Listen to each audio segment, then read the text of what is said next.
Oh crap. Oh no. What is, oh geez. Oh, shit.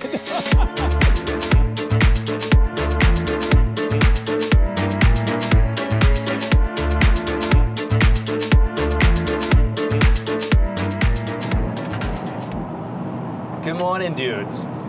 So I'm on my way to Otis, which is down on the Cape of Massachusetts, in search of dry and snow and ice-free trails.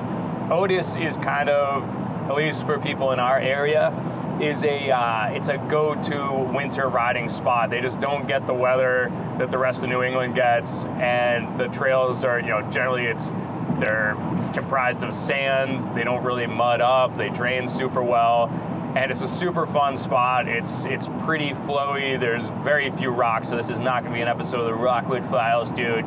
But it's really fun. It's just a good spot to go and get out in the sunshine and pedal when the trails nearer to Boston and north of Boston have all gone to hell. Like, everything is just sheer bumpy ice right now, or mud.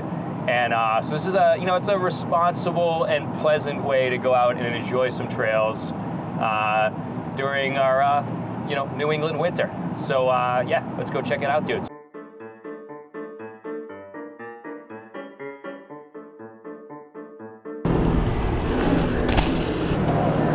Hi. Camera guy's always last. What's up? How you doing? Glad you can make it. You're like incognito. I didn't recognize you. Good morning. Good morning. How you doing? Good. You are ride leader today? I am today, yeah. The human GPS. Hey, what's going on? Go park it. It's our group. You've never been to Otis before. Never been to Otis.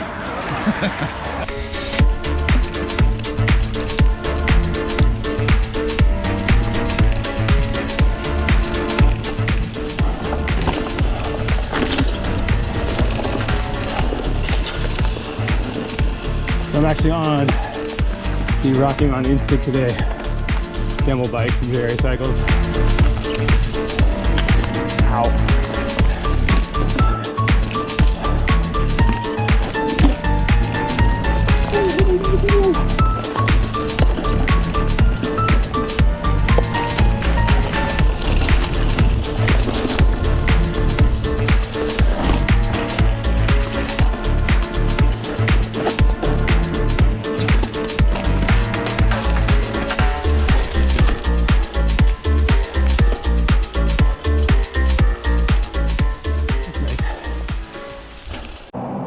So the thing about Otis is that I maybe go, like a lot of people, I go maybe once or twice a year when the trails in Boston are wicked, wicked bad and virtually unrideable. So you got a fat bike with studs, and then even still, so that's not that fun. It's so fun. It's just this, it's mostly very fast and flowy and surprisingly climby, considering the fact that you're on the Cape. I think just because a lot of the climbing is just really steep and punchy, so it kind of adds up and wears on you, dude. There is one rocky section that, if that went on forever, that might be one of my favorite trails ever. But it's mostly not that. It's the one rocky. There's these beautiful green rocks, and they often have a ramp leading into them and then nothing on the other side. Oh shit. Oh. 9 out of 10 have a thing on the other side, but there are those kind of freaky rocks that are dangerous where you get up on them and then there's no place to go. Oh shit.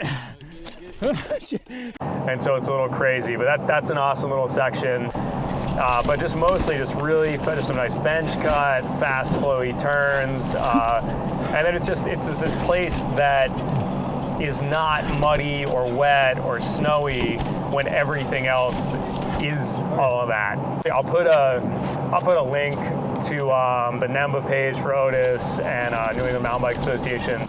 I honestly don't know my way around. I'm generally just following people.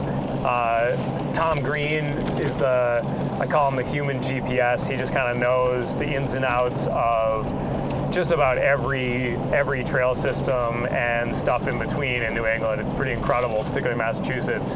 And so he's our ride leader. You just follow Tom and he's crushing it on his single speed. It was a little bit colder than I thought it was going to be, but they say that's good for weight loss. Just basically freeze yourself to death, don't eat anything, and then bonk.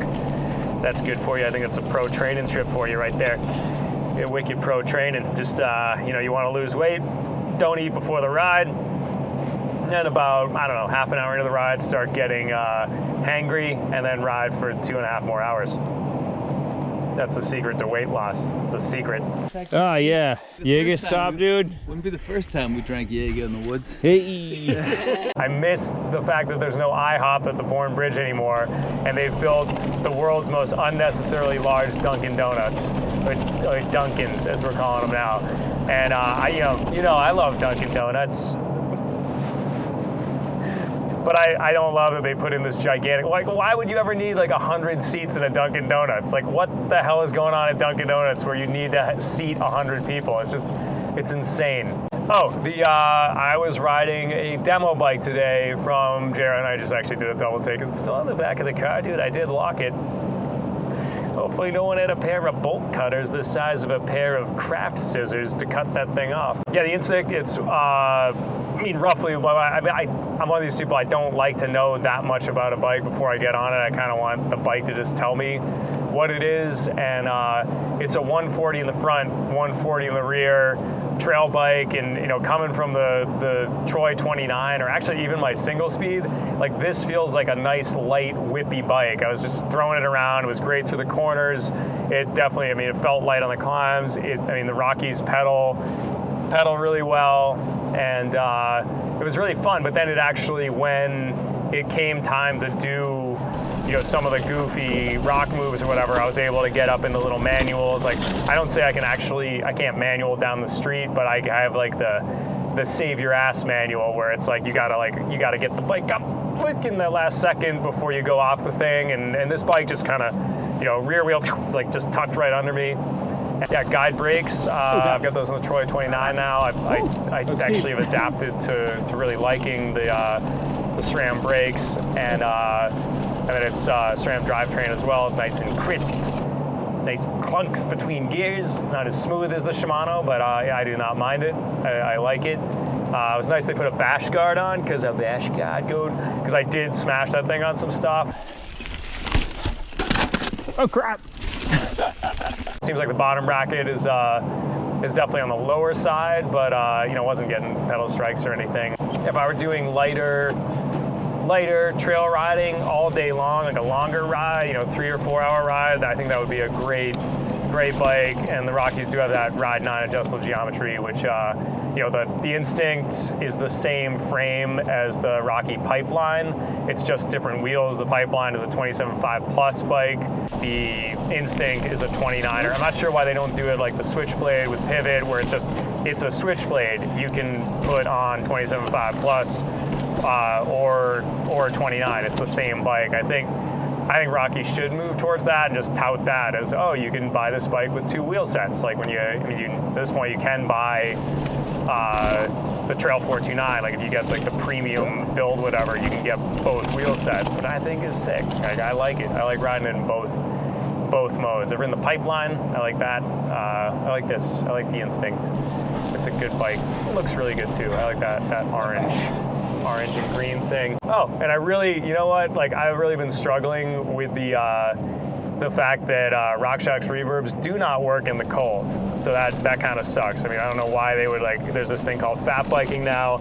I'm not sure why RockShox doesn't want to capitalize on that, because you absolutely could not put a RockShox reverb on a fat bike that is going to be ridden when it's under 30 degrees, because it just turns to molasses. It's just awful. And so it was nice. I was on the Fox Transfer today. Yeah, so it's always nice to come down and do at least a couple Otis rides here, particularly if you can. A lot of these guys have just been Zwifting and riding inside or whatever, and fat biking's fun, but it's just nice to get out on the dirt. Yeah, it's kind of just a classic. It's what we do in the winter in the Metro Boston area. We like to go down to Otis. We used to like to go to Otis and eat pancakes. Now we go and eat fish and chips and drink tepid beer. I'd say it's worth it. If you can't ride outside in your neck of the woods, totally worth coming down to Otis Air Force Base, dude. All right, guys, thanks for watching. And if you feel like it, hit the subscribe button. If you don't feel like it, don't do it. I would never tell you guys what to do. All right, see you later. Oh, God.